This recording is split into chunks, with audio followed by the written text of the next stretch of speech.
I first found out that I had kidney disease after I did a physical in high school. At that point, I was diagnosed with stage 3 chronic kidney disease. I was 17 years old, about to leave high school. I'm entering into college.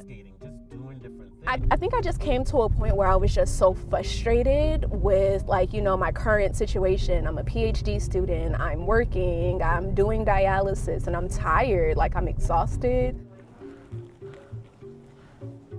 Whenever I started to go through dialysis, that's when I first started being evaluated for a kidney transplant at Jefferson. Oh yeah, how you doing?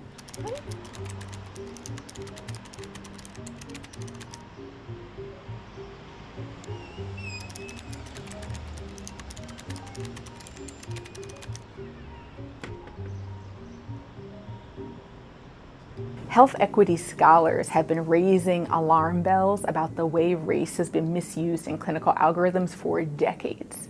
And so even despite lots and lots of outcry, concerns, and critique, it took a long time for these things to change. Unfortunately, in a lot of clinical algorithms, the way that race and ethnicity has been integrated is in a way that assumes that it's normal to have a different outcome for people who are people of color. So for Black patients, the threshold for being diagnosed as having chronic kidney disease, or even being qualifying for evaluation for kidney transplant, or qualifying for wait time on a transplant list, was shifted in a way that made Black people look healthier than everyone else at the same value. You'll hear this from many doctors that race is a social construct.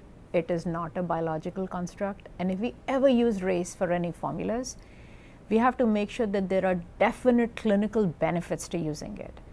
And the inclusion of race in the GFR formula, it has not stood that test. But it's a little jarring when you just open up your mail one day and it says, hey, we acknowledge that the GFR scores has this racial aspect to it, and we're working to rectify. I remember just like reading that letter over and over again, and I was like, what's going on here? Like, has anybody else heard about this? I never knew. This is saying that I should have been on the list in 2015. I didn't get on the list until 2019. Your blood work on 8th. Your kidney function is excellent. Creatinine is 1. Yay. We literally went through easily 600 records. We were so excited that if we are able to get this done, many of our African American patients will get additional time and make it to transplantation. I got the call, it's time, I'm in the hospital getting ready for my transplant. This is a great example of the fact that actually health inequities are completely avoidable, they're unjust, and they're remediable as well. The impact is massive, and my hope is that we'll learn from this process such that new algorithms that are being generated are using race in a way that advances health equity instead of normalizing and assuming racial differences in health outcomes.